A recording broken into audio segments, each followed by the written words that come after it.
gallery at a house in Ulster University's Jordanstown campus. It's a beautiful day here in Jordanstown, and we're really delighted to have people joining us via the wonders of the internet. So just a few housekeeping things. Please note that this session is being recorded, and it will be made available afterwards on our web pages. We'll be joined by people throughout the session, and if you have any questions you would like to ask, please click the raise your hand icon and ensure your microphone is on. We will then invite you to ask your question. Or you can ask a question via the chat tool on the bottom right-hand corner. So this is the Transitional Justice Institute. My name is Rory O'Connell. I'm Professor of Human Rights and Constitutional Law here at Ulster University, and I'm Director of the Transitional Justice Institute, or TJI. And I'll tell you a little bit more about TJI shortly, but first of all, I'm going to ask my colleagues to introduce themselves and say a little bit about their research interests and what they teach. And also, we have a student on our program, and I'll ask her to introduce herself and say what she's studying and why she decided to come and do our degree here with us at TJI. So, colleague Siobhan, would you like to start? Hi, I'm Siobhan Wills. I'm the course director of both LLMs here. My particular research interest is international humanitarian law, and usually I teach that course, but this year I have research council funding, so I've been making a documentary about the UN Peacekeeping Mission in Haiti. Catherine? Hi, I'm Catherine O'Rourke. I'm a senior lecturer in human rights and international law. I work broadly on gender and conflict in human rights, and I teach on the gender and human rights module and on the Gender and Transition module. I'm Louise Mallender. I'm a Professor of Human Rights and International Law here at the Institute. I'm involved mainly in teaching transitional justice modules on the course. I co-teach foundations of transitional justice and transitions from conflict to law and politics. My research interests are on transitional justice broadly, but at the moment I'm focusing on a number of projects relating to amnesty laws, the role of lawyers as transitional justice actors, and transitional justice in Northern Ireland. Yes. Hello, my name is Jessica McElhone. I'm currently a student on the LLM, Gender, Human Rights and Transitional Justice. I decided to come to the Transitional Justice Institute, really the standing of the research that's coming out of here and the lectures within that teach. They are working in the practical field as well. So really with a sort of perspective of reputation, I decided to come down here with my interest being in sort of the transitional justice area. Okay, super. So we'll have a chance to hear more from everyone later. But first of all, let me just say a few words about TJI. So the Transitional Justice Institute is a law-led multidisciplinary research center, and we're focused on issues of transitional justice. That is to say, how societies and legal systems deal with the transition from conflict or oppression to a more democratic, more peaceful rule. But also related fields like human rights, international law, peace and conflict, gender and law. As a research center, we focus on there are a number of key features about our research. First of all, we emphasize high quality, world-leading, internationally excellent research. And we know that our research is of this high standing for several reasons. Several of my colleagues, including colleagues in this room, have won prizes for their publications over the years, in particular for their books, some of which we have here on the table with us. But also, every 5 or 6 years, the United Kingdom carries out an independent audit of research quality in all of its universities. And in the most recent such exercise, our law research at Ulster was ranked 4th in the entire United Kingdom, with more than 60 law schools involved in that exercise. So high quality research, but we also emphasize a very distinctive approach to research which talks about action-oriented research, or research with impact. So our researchers are interested not just in abstract theories, but very much in tackling real, urgent problems and global challenges. And our emphasis on action-oriented research, on research with impact, is seen again in our results in that independent audit of research quality in the UK, in which we were officially ranked 1st for our impact score in that audit. So we emphasize high-quality research, research with impact. We also emphasize multidisciplinarity. That's a key feature of what we do here in the Institute. So many of our colleagues have law backgrounds, but we also have colleagues who have backgrounds in political science, in women's studies, in sociology. And even those of us who do have a law background are continually thinking about the socio-legal dimensions of law and practice, and we are continually thinking about what can we learn from other disciplines. As a research center, we also emphasize the notion of research-led teaching, and research-led teaching is key to our 2 LLM programs, our LLM program in human rights and transitional justice, and our LLM program in gender, conflict, and human rights.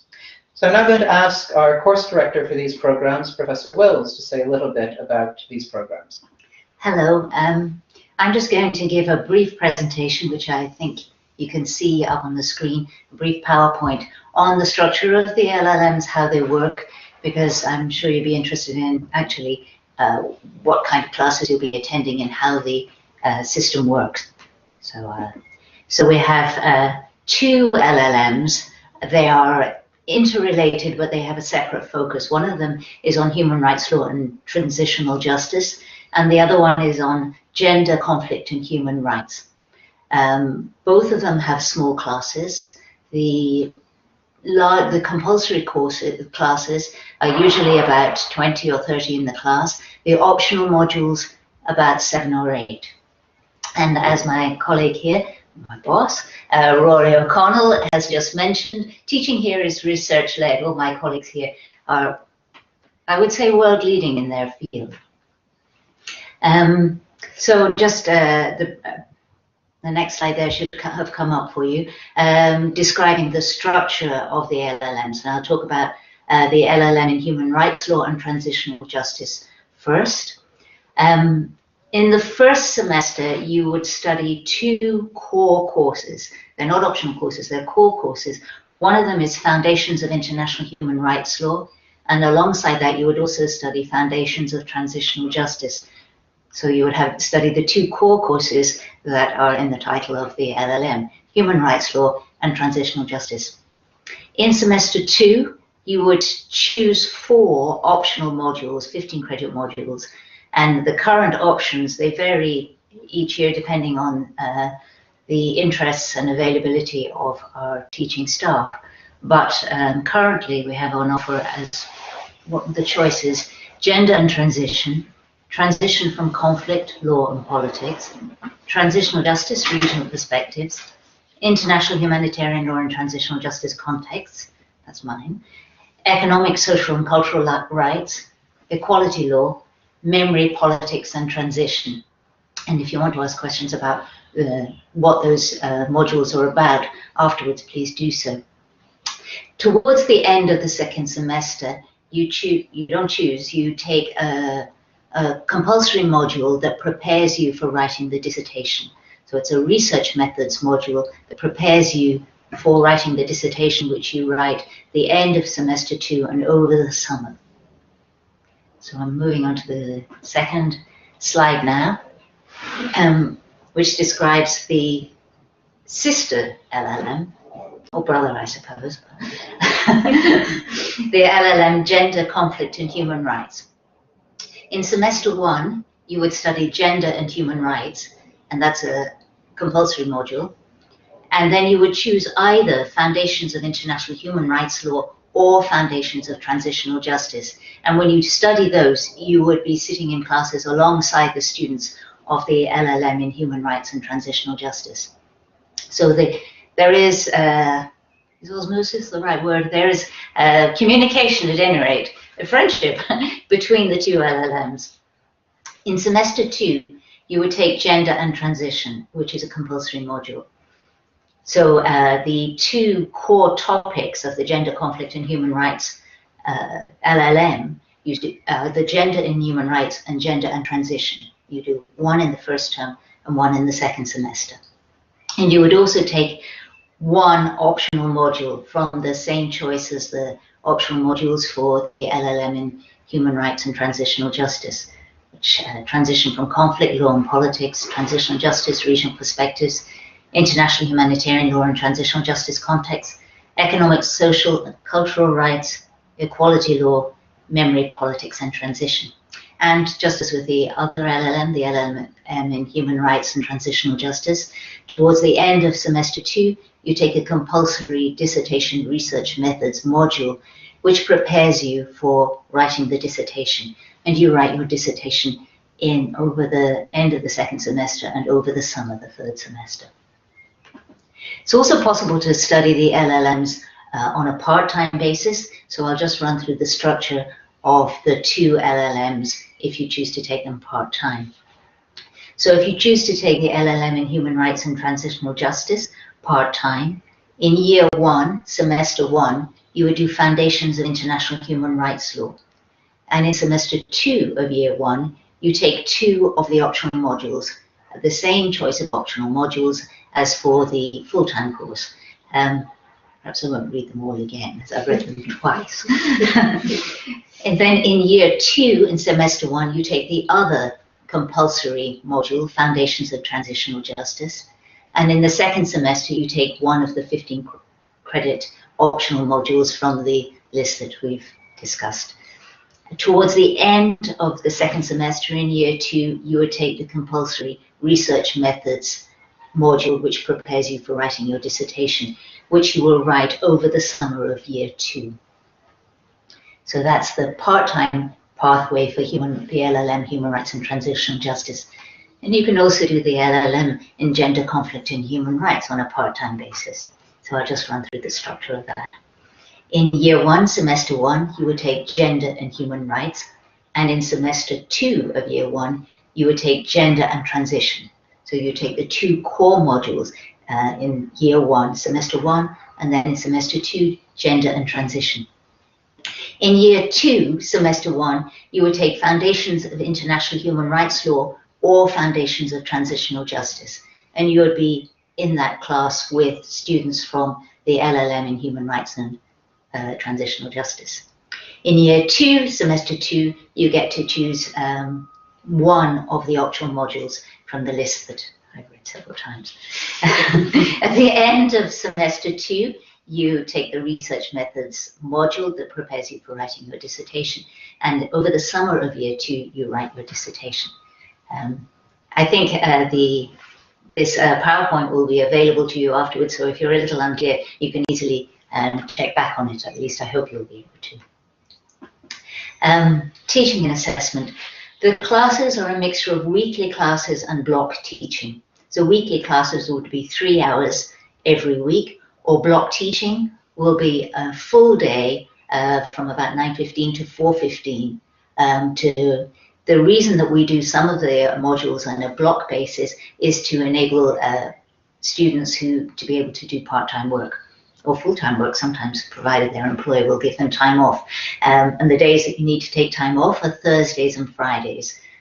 All of our teaching is on Thursday and Friday. And maybe if I can just pop in on that, we also, typically we run external events in our seminar room on Wednesdays, Yes. and our master's students often participate in those. So key days will be Wednesdays, Thursdays, and Fridays. Yes, and the special events that we have on Wednesdays are really very good, so you should fix that in. Please factor that in, thank you. My boss is very good at finding the words for me. All of the modules are assessed by coursework, a mixture of essays, and in some modules we will do presentations. And of course the dissertation, all of the LLMs require you to take a dissertation, and that's 15,000 words. The additional features. An essay writing workshop, which is usually led by Catherine here, so she can talk to you about it in the later session, big part of this session. We offer a Best LLM Dissertation Prize, which is sponsored by the Northern Ireland Human Rights Commission, and they then post the dissertation up on their website. We have, as Rory just interjected here and reminded us, a lively schedule of research seminar series on Wednesdays. Those are usually, but we also have conferences that may not just be fixed on the Wednesdays, although Wednesday is a good day for it. We also facilitate internships. There is one competitive year-long salaried internship which is just for Ulster students, and plus there's a range of other internships that are facilitated there of varying duration and of varying remuneration. Career opportunities, local and international research and advocacy. A lot of people go into legal practice, a lot of people go on to continue in academia. Some of them study PhDs here, but people also work for NGOs, local NGOs, but also international NGOs. And I think that's my PowerPoint done. Okay, thank you very much. So, a number of you have sent in questions in advance, and that's really great to see. So we'll answer some of these, and maybe I'll ask Catherine and Louise to take the first one in turn, which is, can you elaborate on the research-led teaching element, please? Sure. Yeah. Yeah, I mean, really, well, all of the teaching is research-led, and it's one of the advantages, I think, of coming to the Institute for your studies, is that really the people who are writing the key pieces of work in the field are teaching you directly. So, for example, a number of us are involved in, as well as writing books and articles, are quite engaged in policy work in this area as well, for the United Nations and others, and our teaching will always be informed by that sort of cutting-edge research, but also engagement with practice and policy, which I know students find quite useful as they move into looking for work in the area.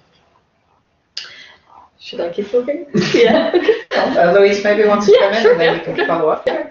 I think for me, one of the joys of academic life is that you get to research things you feel passionate about. That's really kind of what motivates most of us to become academics. And so I think what's nice about being taught by people who are researchers is that generally we bring that enthusiasm into the classroom.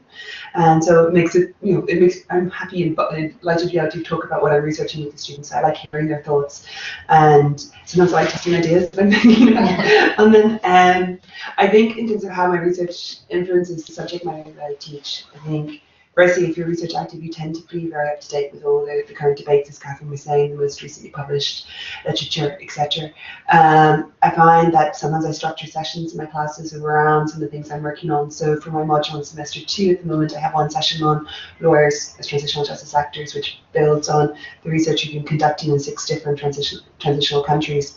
And I also think that through going to different conferences, going to different expert meetings, that exposes us to a lot of the debates which are going on within practice in different parts of the world. And that's something we can often come back and talk about what we've learned about the insights of the Truth Commission in Kenya or different things. And I just pick up one other thing, when Siobhan was talking about employability, it reminded me that often each year among our classes we get people coming from different backgrounds, and we often have people who are coming to do their masters at a particular stage in their career, people who've worked within civil society, people who've worked within UN organisations, and I think that's something that's really nice about the discussions in the classroom, because people come with quite different perspectives and insights onto some of the issues we're exploring. We have a question in. Can you please provide some more detail on the memory, politics and transition module? Who wants to take that? So our memory, politics and transition module. This is a wonderful example of some of the themes we've been talking about, because we've talked about the idea of being research-led, and we've talked about the idea of multidisciplinarity. So this particular module for the past few years has been taught by Professor Bill Ralston. Now, Bill's background is from the Department of Sociology, so not a lawyer, and he brings a very different approach to teaching on a master's program than you get from someone whose background is in law. He's also an excellent example of what we mean by the strengths of research-led teaching, because Bill is, in my opinion, the world's expert on political murals and their symbolism. And he has this wonderful lifelong project of traveling the globe, taking photographs of political murals across the world. And there's nobody who can speak more authoritatively or with greater enthusiasm on how we represent the past and the present and our aspirations for the future through this medium, this form of public art. So I don't, Jessica, you haven't studied this module, have you? Would you? No, but I do sort of be familiar with the work of Bill Wilson because I did terrorism studies in my last degree and I was introduced to his sort of concept of death squads and things like that there. So, and then I met him outside the Transitional Justice Building one day. He was like walking his dog and I had a chat with him and he was a very nice man, you know. Yes, that's my understanding of it. All of our staff are very approachable. Yes. Very happy to answer questions. So that memory module, as I say, is an excellent example of research-led teaching and of the multidisciplinary nature of our research. Bill also often provides tours of the murals in Belfast. So if you come to see us and you are fortunate, you may be able to tag along on one of those tours that Bill organises. Yeah, it would be great. You can take me to parts of the city I haven't seen before. Yes, I think one of the core elements of the module is that Bill takes representations of experiences and explores how they have been represented within and links that to the political and theoretical context. Would that be? Yeah. I think that's the core of it. It's also great fun. Often students that continue talking about it over the lunch break, so I have to stay in my office. But just to touch, or go back to the research-led teaching bit, you know, my colleagues, I think, need to be a bit less modest about the impact that their research has on the quality of their teaching. So I was particularly struck by this because we have a policy of peer observation of teaching for quality assurance processes. So during the course of the year, every staff member will have another staff member attend a class in order to provide feedback on the quality of the teaching and help share best practice amongst members of the Institute. So I was able to act as a peer observer in one module last semester, and I was especially struck by the fact that Louise used the phrase, I think, keep abreast with the latest writing. But what I was struck by was that my colleague, who's Catherine O'Rourke, was ahead of the writing because she was able to bring insights to her class on gender and human rights that she knew about in relation to the internal workings of the United Nations human rights system, but only because she had done the research, talked with the people, and so really our students were getting absolutely the cutting edge research in this area on our courses. So I think that's a very important point about our LLM programs. I might just add to the politics, thank you, by the way, but the politics of memory, I think that's a course that brings out really the advantages that you have of studying these issues in Northern Ireland and with us at the Institute, that not only do you have the insights from academic experts, but you have sort of all of the added colour and nuance and understanding of being in a physical environment that is dealing with these issues really in practice day to day. So dynamic murals representing the politics of accountability here in transitional justice as it goes on. It's really quite a unique place and space in which to study these issues. And that module is also actually an example of the interdisciplinarity, sorry, I'm stumbling over the words, not stumbling over the words, of the interdisciplinarity of our courses, and that Bill is from sociology, and the courses draw on different aspects from different fields. So it's a broader, I would say richer experience than a purely law background. So our next question is, I work full-time. Will a timetable be available before the semester starts so I can request time off from work? So yes, the timetable will certainly be available before the semester starts. We would hope it would be available in the early summer if anyone wants to contact us. As Siobhan mentioned, the key days here when our events and our teaching happens are Thursdays and Fridays and possibly Wednesdays. So those are the days to bear in mind. If you're doing it part-time, and part-time is in many ways quite an attractive option, but if you're doing it part-time, that means you have effectively half the teaching and half the assessment of a full-time student. So that might mean that instead of having to come in over the course of say 2 days a week, it would be maybe 1 day a week, or it might be 1 day a fortnight if you were doing the degree part-time. So yes, the timetable should be out in the summer. It usually is. Okay, another question then. Can you please provide guidance on the internships and internship opportunities that are available? Yes, so we have an internship coordinator who tries to networks with local stakeholders and organizations in order to see what opportunities there are to for one of our students to do placement work with an organization. Last year we had quite a large number of internship opportunities. We had, for instance, I think half a dozen opportunities with one of the local leading human rights firms here. We had a number of opportunities with different human rights non-governmental organizations. So we try to create opportunities working with our partners locally. In addition, we also keep an eye out for and pass on information about externally advertised opportunities. So for instance, quite often the local Northern Ireland Human Rights Commission, our national human rights institution, will advertise a competitive internship with them, which is quite prestigious. And as you might imagine, it's fairly difficult to get into that.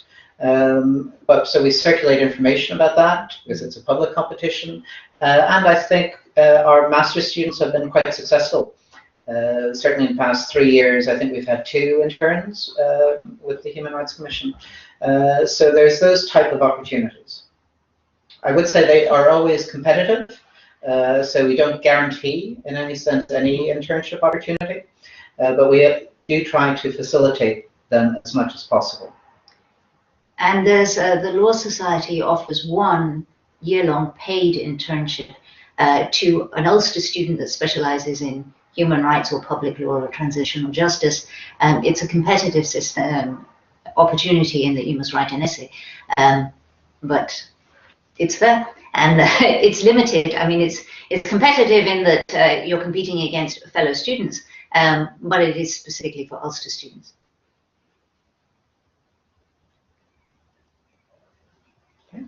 So the next question, is any financial support available?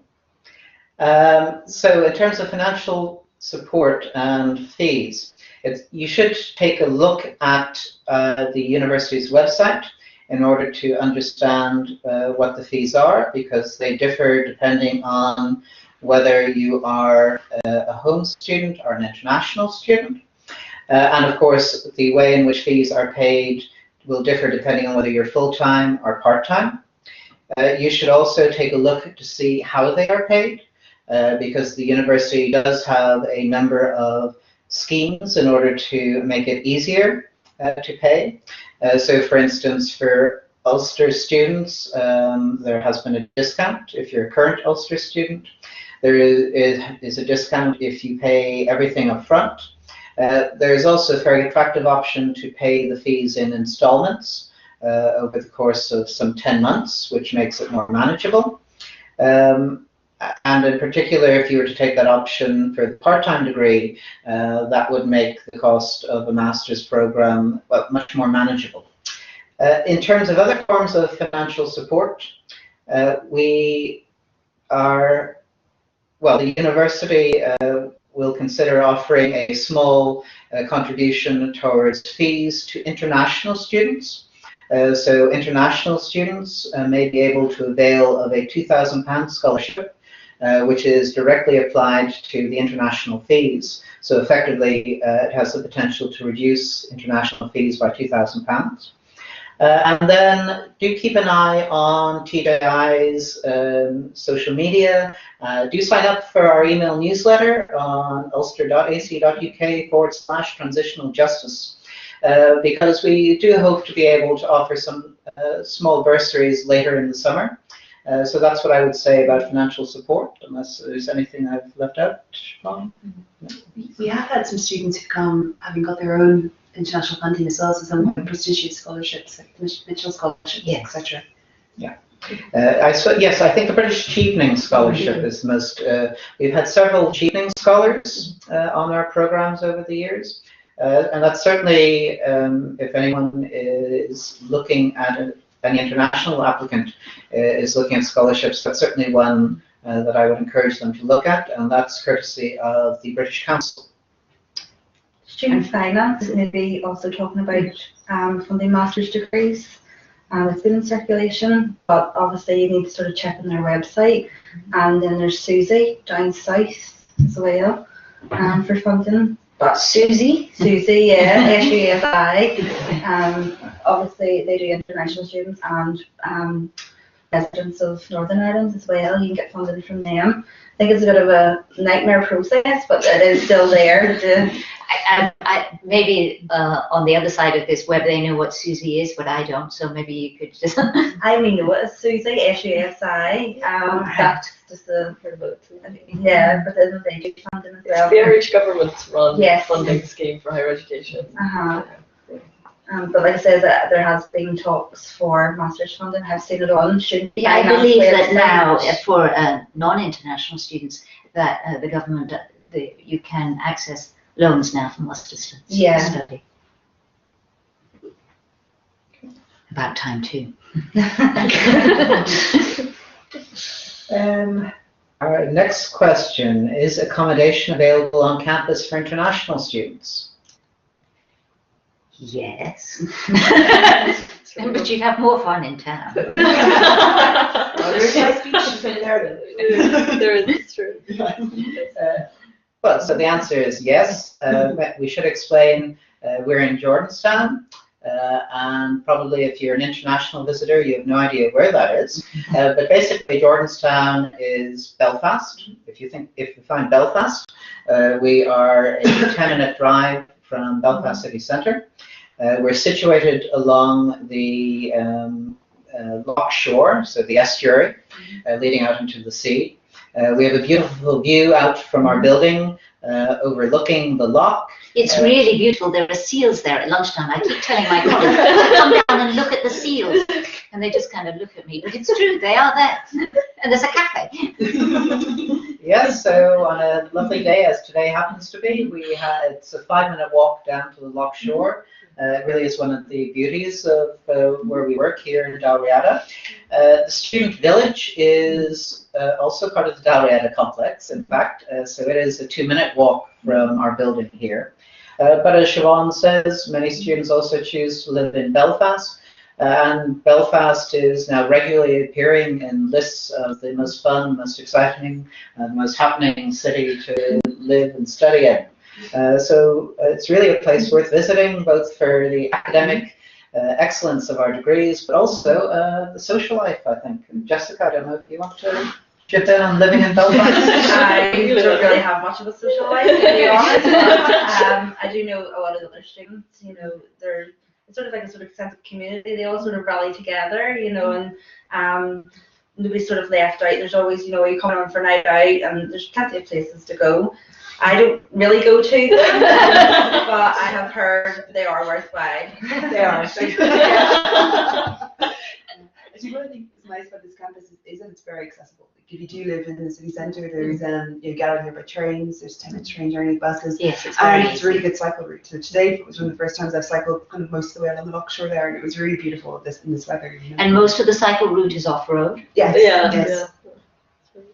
Yes. There's another question just on the accommodation topic. Does the Institute assist students in getting accommodation in town? No, we don't provide assistance with getting accommodation in town. I would suggest contacting the accommodation office of the university to see what assistance they might have. And they will direct you to the estate agents that deal with it. There are certain sections of the centre of town which basically are full of students, and all of the houses are available to students. So there is a very large availability of houses in town. And there's a lot of new student accommodation being built directly in the city centre, because there's a plan for this campus of Ulster University to move to the city centre. So in preparation for that, there's a lot of new, quite shiny student accommodation going up. Yeah, there is a lot of, and very nice, often converted buildings that are quite historic, in fact. Yes. So quite good living options, I think, already, and many more coming in the near future. Yeah, and very reasonably priced, I think, by comparison with elsewhere in the UK. Oh, Actually, Very as well affordable. as Belfast was winning those awards for like being one of the most fun, livable cities. I think also frequently listed as one of the most affordable Yes, cities. it is, Yeah, definitely. particularly students, yeah.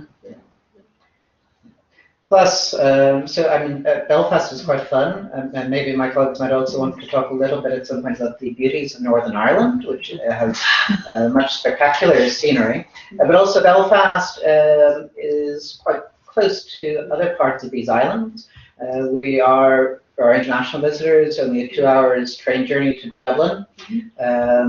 The flight to Manchester takes 45 minutes, the flight to London about an hour, a bit over an hour. So we have direct flights to Amsterdam and Brussels. So we're quite well connected here. We also have direct flights to New York. We're getting more international flights coming online this year, I think. Colleagues, anything else on any of these? Well, Northern Ireland is very, very beautiful. If you haven't seen it, you should. Bring your raincoat. I think one of the things that surprised me about Belfast when I moved is how friendly it was. Yes, it I've is. certainly lived in other countries. I think people here are generally very welcoming, very hospitable, and I think that's one of the things I like most about being here. That and the fact I could see the mountains from the city centre. Yeah. No, it is. Do we have another question? Yes, one more question. How small are the classes? That's an excellent question. Siobhan? The optional modules are around 6. Depends, obviously, how many people choose that module, but they're usually around 6. The core modules tend to be 15 people. What size are your core modules usually?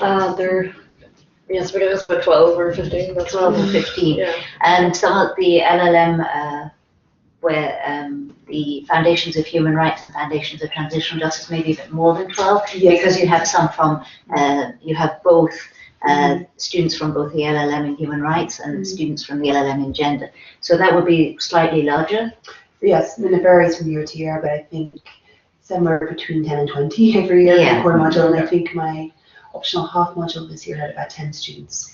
So the core modules for the LLM in human rights and transitional justice can be around 15, 20. The core module for gender and transition is around 10, 12. And then the optional modules will usually be between 6 and 10. Yeah. And I think what's nice about having that sort of small class size is, firstly, I think the staff get to know the students, but there's also, it creates a space for students to talk much more and participate in the class, either to get to know each other and do kind of group work exercises, or also to kind of have more general group discussions in the classroom. Yeah, that's sort of the small group, you're sitting around in a circle and, you're able to sort of interact with other students and gain their perspective. And I sort of like that learning setting rather than, you're going to a big lecture room and you're sitting and, there's maybe 50 people and you can't really sort of gauge what the lecturer is saying, where it's sort of that more personal setting, you sort of the material, you sort of ask questions, because even though it's not sort of it's informal as such, and I like that experience. I think it's good. It's just me learning, because I'd be able to sort of talk, something I like to do, be able to talk, and there's the potential there to ask questions. Yeah, I certainly think it's one of the key selling points really of our degree here is the class size and the accessibility of staff. Especially compared with American LLMs, where the class sizes tend to be quite large. That's right. Another question, is it possible to switch from an LLM in human rights and transitional justice to the LLM in gender conflict and human rights, and vice versa, if after orientation you change your mind? So if you apply to do one and then do the orientation and then actually want to do the other? Yes, it is. In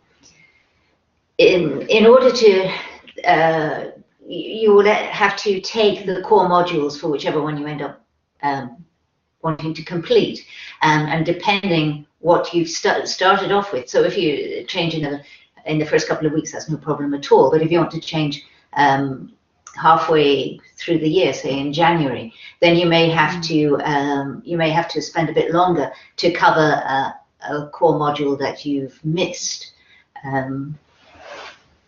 But in theory, I mean, in practice anyway, I can see no problem with it, just to make sure that you cover the core law courses. Not core law courses, the core courses for the LLM. So within a particular degree program, it's easy enough to change your optional choices halfway through the year. So if you register for some optional courses, when you arrive with us in September and you think, actually, as the class goes on, I'm interested much more in this issue that's come up in class, I'd like to change my optional modules, that's pretty straightforward. Yeah, it is flexible. I mean, the two LLMs are interlinked, so changing the optional modules is no problem, and changing between the two LLMs is not a problem, provided that you end up completing the core courses. I would also add that in my experience, I think we are quite good in terms of providing advice and support, both formally and informally. As I said, informally, we are quite open and approachable, and we have formal procedures as well in terms, well, if people have issues, academic or non-academic, we usually do our best to help them find solutions. So we are quite a supportive unit and quite a supportive institution, the university generally, I would say. Let's make me think a little bit in terms of formal structures about the role of our studies advisors. So during the taught courses, you can go to your lecturers if you have any particular questions about the course, but you're also encouraged at least once a semester to meet with a designated studies advisor who may be someone outside your current teaching teams. And the purpose of those meetings is for you to be able to talk about how you feel you're progressing on the course, to talk about any particular perhaps study skills related issues you're finding challenging, or any other aspects of the course, or perhaps a work-life balance that you feel you'd like to talk through. And I think those meetings can be quite helpful, particularly where the students are starting getting feedback on some of their coursework and they want to think through, like, those bits here I'm struggling with on referencing or structure, and they have a sounding board with someone about how to improve for the future coursework. And just in terms of if people are trying to decide between one degree program or the other, I would encourage them to make contact with Siobhan, because we're happy to provide things like reading lists and that sort of thing in advance, so that you feel you can make an informed decision before you get here. I would like to come back to the idea of studies advice. So people often come to their studies advisor if they want to bounce ideas off them in terms of career prospects. And as Siobhan said, our students go on to quite a wide variety of careers afterwards. But one maybe that is worth thinking about, and we at least encourage all of our LLM students to think about, is doctoral research. So one way of thinking about an LLM program is that it's something, for example, you're really interested in and want to learn about, and that's great. Other people think about it in terms of their career development. How will it help them maybe move into an international organization or into the public sector or into some other particular employment opportunity? But one way to think about a master's program is as moving in the direction of an academic career or as a career as a researcher. So many people might want to take a master's and then go on to doctoral research. And our master's programs are quite well designed in this regard, because they do have a substantial dissertation element. The emphasis throughout is on research and writing research papers, also doing presentations and some group work, but doing research, writing research papers, and then writing a substantial 15,000 word dissertation. So that might lead some people on to think about doing a PhD, and of course we would hope people would think about doing a PhD with us at Ulster.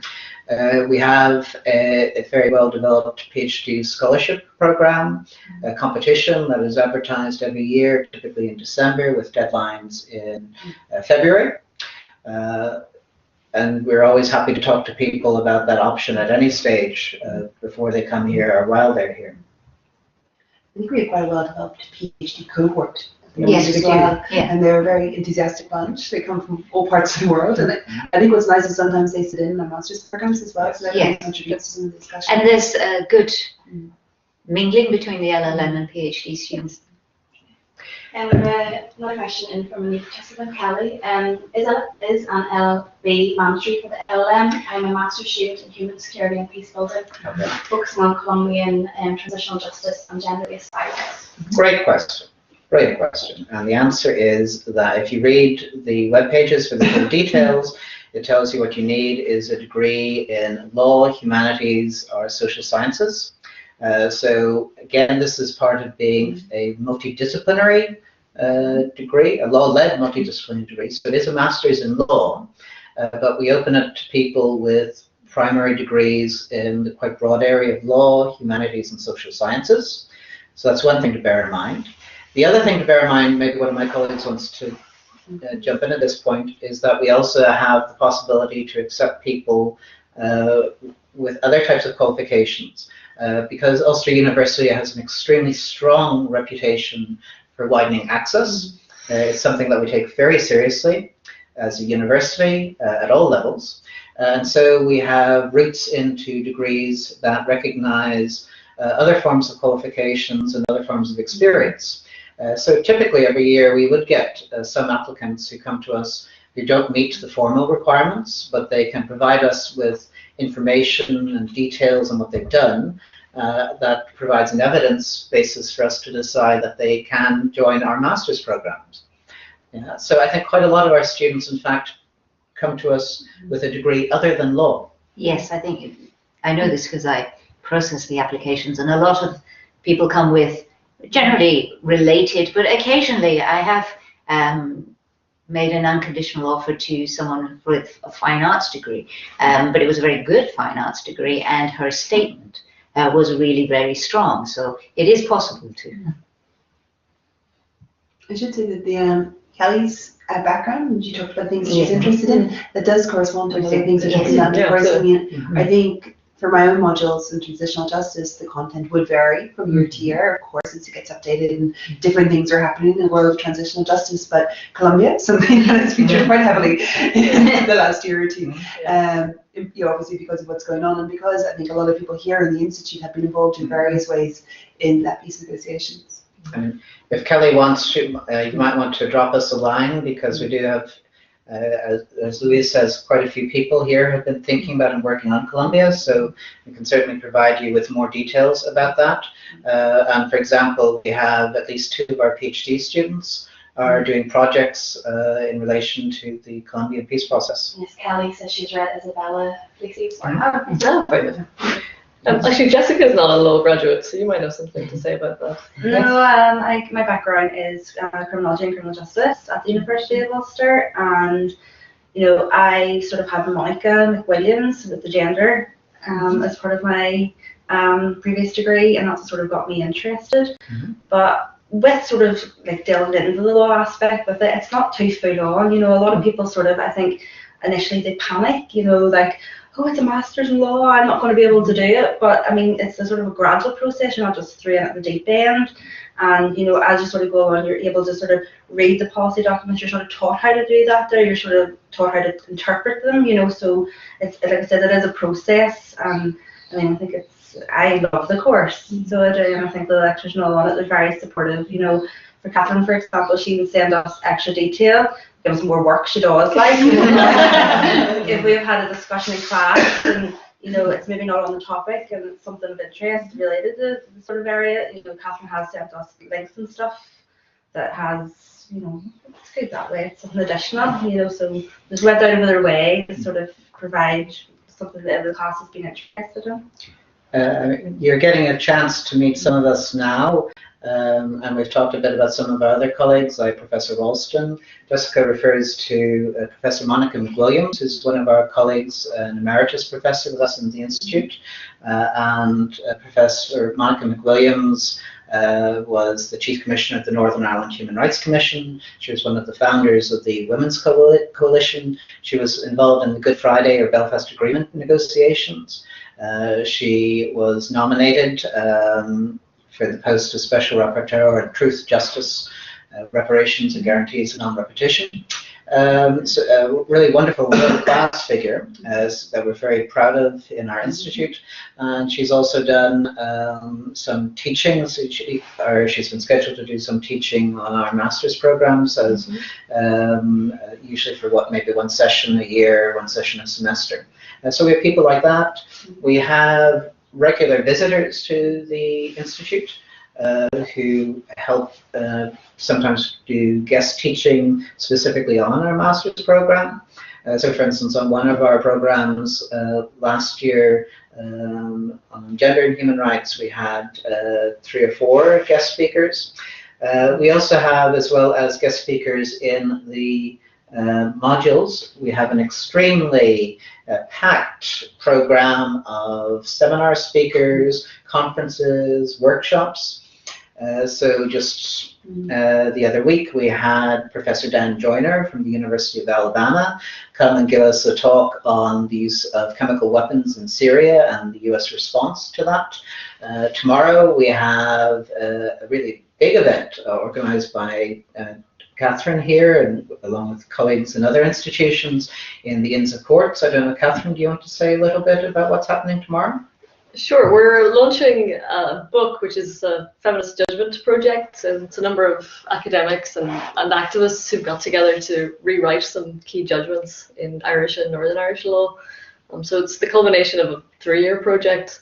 And the launch tomorrow, I think, is particularly significant because the Lord Chief Justice is going to launch the book, and it'll be accompanied by a roundtable of several senior judges from Ireland and Northern Ireland, which for us is great in terms of showing the impact of the project and engaging the senior judiciary. And it's nice because it links with education. Our hope is that these alternative judgments will be used to educate law students and lawyers, and encourage people, I think, to think a little more creatively about the sorts of arguments that can be made in court and captured through judgments. And then in the middle of June, for example, we have a 1-week intensive summer school where we'll be welcoming 30 visitors from across the globe to Belfast to study quite intensively themes around gender and combating extremism. So these are just some of the events, some of the individual speakers that we have on a regular basis throughout the course of the year. And what's the deadline for this year? Well, we don't have a formal deadline as such. We would recommend getting an application in sooner rather than later, and especially for international visitors who may have other paperwork, visa details and so on to sort out. Definitely the earlier the better, but we will look at applications until Siobhan. When are we planning to? Well, I have accepted people in the first week of term. That's not the ideal. That's not the ideal. But if in August or early September they are still thinking of things, get in touch. And certainly at that stage we can happily accept people.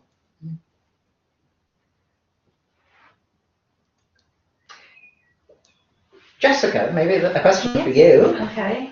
What has been your favorite element of the course? Well, I think we sort of touched on it through our discussion, the structure, so the personalized structure, the sort of the availability of the lectures, and sort of being able to approach them as well. And I think as well, being able to read the material that the lecturers are producing I think it's sort of nice aspect of the course, because you can sort of relate them. It's not as if it's sort of like a faceless name in the book, and I think as well as that the experience of the lecturers being able to bring in that they've actually been out working in the fields as well, I think is a really good thing. But I've enjoyed all of it, so I have, and I think I've enjoyed, obviously with gender, I've been learning things that I've never really sort of thought before, and it has sort of changed my view of a lot of different things, and I think that's a good thing, especially with learning. Sometimes it's good, sometimes now I can't watch TV programs without putting a gender analysis. I'm being really critical of it. So there is a few TV programs for me, but overall I have really enjoyed the course, and I do think within the Transitional Justice Institute, everybody goes above and beyond, to help you with your learning experience and with That's right. Thank you very much, Jessica. And maybe Jessica talks about the gender dimension of our work, and it is worth pointing out that there aren't that many master's programs on transitional justice, and there aren't that many master's programs specifically on issues of gender and conflict. So that these are actually quite specialist programs. So we do offer, I think, content, but also delivery, which is quite special in my experience. I think that's true, that we do offer a specialist program, but because the optional modules draw on human rights, those of you who don't want to specialize in your career in transitional justice or in gender can still go forward and have a career in human rights, because there is a core human rights element to it. Yeah, that's absolutely right. Yeah, yeah, we produce human rights lawyers. Yeah. Well, I think we've had quite a few questions, so I'm very grateful to Jessica and to Lise and Siobhan and Catherine. I'm very grateful to everyone who's written in and asked questions. Also thanks to our information and technology team in Ulster for setting this up, and to our Institute Administrator Maria for organising this. Do email us at llm@ulster.ac.uk, or take a look on our webpage, sign up for our email newsletters, email any of us individually if you have any questions, and we will get back to you. Okay, thank you very much.